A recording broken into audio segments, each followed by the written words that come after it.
You're on a mission, you want to build a team. The team needs to know what you're about. The team needs to know about the mission. The team needs to know about your passion. And this is what's missing. This is why you haven't got the best team. You need to look at the purpose, look at where you're going. And today I'm going to show you how to do this. So let's go. Hi, my name's Joe Noya. I'm here to inspire you every single day to be the best version of you and to have a life that you'll be proud of and have a life that you can feel inspired every single step of the way. So today we're talking about teams. Today we're talking about how to build an amazing team. So how do we go about it? What's the first thing we need to do? First thing we need to do is we think, are we all on the same page?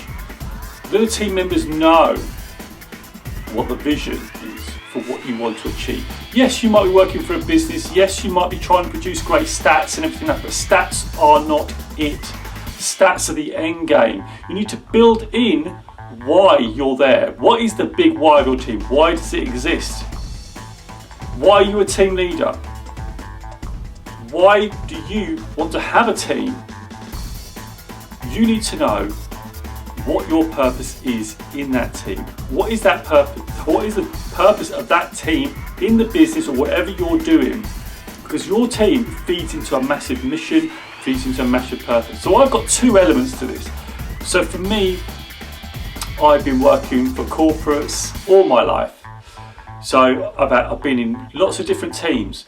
And the thing that crushes teams is when you just focus on outcomes. You just focus on the stats. Yes, they're important because they measure how you're doing. They measure how you're performing. But before you can get to that, you need to know your team. You need to build relationships. You need to know and communicate clearly about where you're going, where you're headed, and how you're going to get there. And in the how, you involve the team. The how, they are involved. Don't forget, you as a leader don't have all the answers. You utilize the team to help you produce answers. You may have some ideas, but you need to go around the room. And I love what Simon Sinek says about once you said, hey guys, this is my idea, what do you think? It's too late.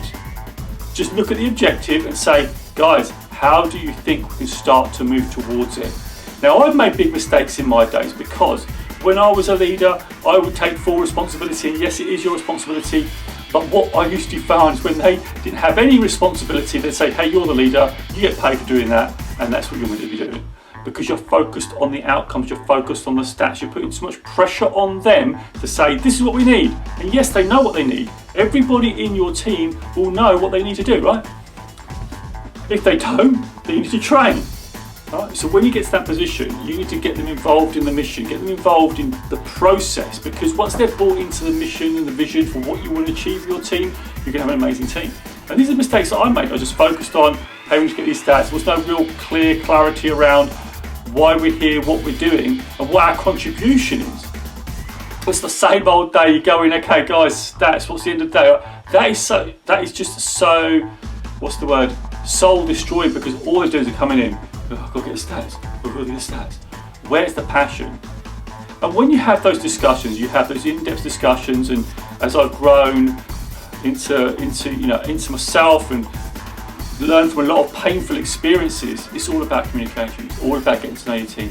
What makes them work? What makes them motivated? What do they want? Are you helping them as a leader get to where they want to be? You can ask them, what's on your mind? Because you're going to find throughout this process that they have a life. It's not just about work. It's about their life outside and how that impacts what they're doing day to day. What's on their mind might not be the work. You might have to help them gain strategies around that before they can get to the work, right? Because they're not going to feel in a great place. If someone is in your team and they've got great big life problems, that's going to affect their work. Gone are the days where you can say, hey, leave your problems at the door. Gone. If you're operating like that, you're going to work from a place of fear, and people are going to do what they need to do. They're not going to commit to your mission. So the most important thing around teams is finding out individually what do they want, what are their motivations, what are their fears, and coaching them to deal with it. Okay, I get it. Look, you can't go into their lives and help them, right? What you're helping them to do is to generate tools and to go and to get them to come up with ideas to go and get the help they need. And if you're in a business, you may have things like well-being and things like that. If not, you've got like outside organisations like Samaritans, all those types of things that could really help. But the fact you're asking them, the fact that you're listening is a massive piece of the work. So let's just recap on this. To recap, you need to have a big mission, a big purpose, whatever. If you're in a business, you know what the purpose is. It will be to create whatever, to improve performance so they can grow. But the sub goal or the sub mission or the sub purpose is you are a team. What's your culture in your team like? Can you generate something that's very, very special? And you can, hey guys, I want us to create a special team here. You are important to me. And together we're going to create a vision for this team, how we want it to work. And you get them on board and create your personal cultural mission, your own little mini culture in your team that serves the big vision, right?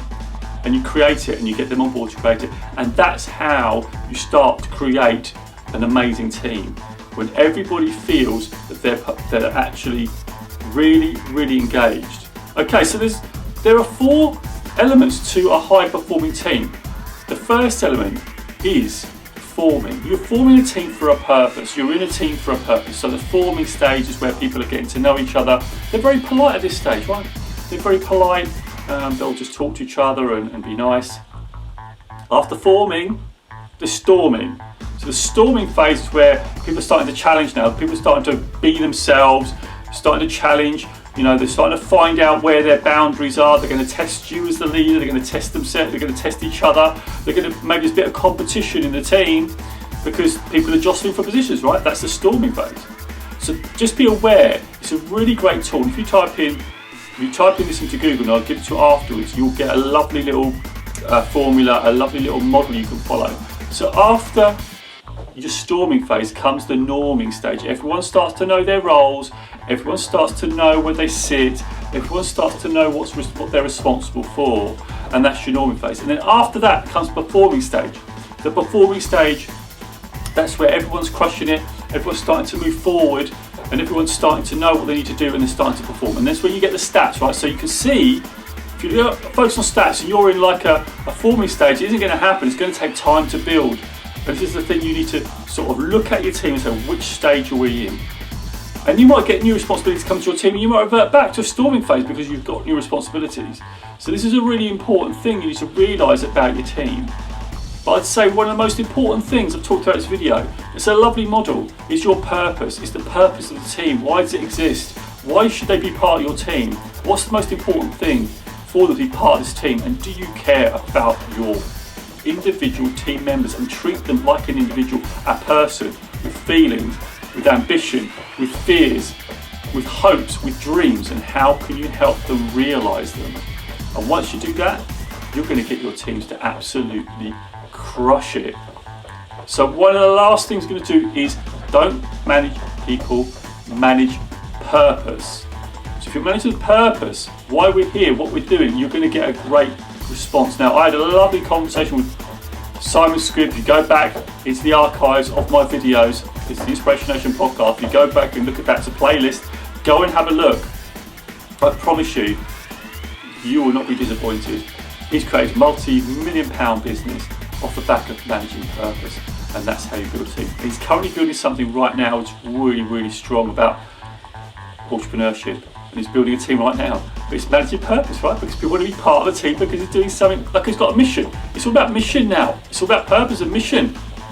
Gone are the days where you can make people do stuff. Yes, they'll do it and they'll, as I said to you, they'll survive, but they won't actually thrive. They won't want to be part of your team. They'll want to move on. And of course, when people are growing, they will move on. People want to leave, and you'll know if people are not happy with your team. They'll want to leave your team. You'll get a lot of attrition. So watch out for the danger signs. People are really quiet. Maybe connect with them. Find out their learning style. Is it because that's genuinely they're an introvert, right? Find out style. They're extroverted. Find out about your team. What's the style? Get some of those personality tests. You can do things like Myers-Briggs. Actually, there's a free one on the internet called 16 Personalities. We did it in the podcast. Go back into the archives. Go to InspirationNation.org.uk. Go into the archives and just type in 16 Personalities and look at that. Look at that. Listen to that podcast. And these tools are going to help you create an amazing team. Now, I don't care where you are, you can always create one. So for me at the minute, InspirationNation, we've got a great team. We've got Ryan, we've got Lee, and we've got me. We're on a mission to inspire everybody, this whole planet, and we're on a mission. We've got that purpose. We're pushing each other all the time. We're challenging each other, but we know it. We do it in a good space, with good intention, from that purposeful intention to say, hey, we're on the same mission here. We just want this to be great, and that's where you get the gold. That's where you push it forward. And this is a team where we are together. We're not making money off the back of this. We're doing it because we believe we want to serve the world, serve you.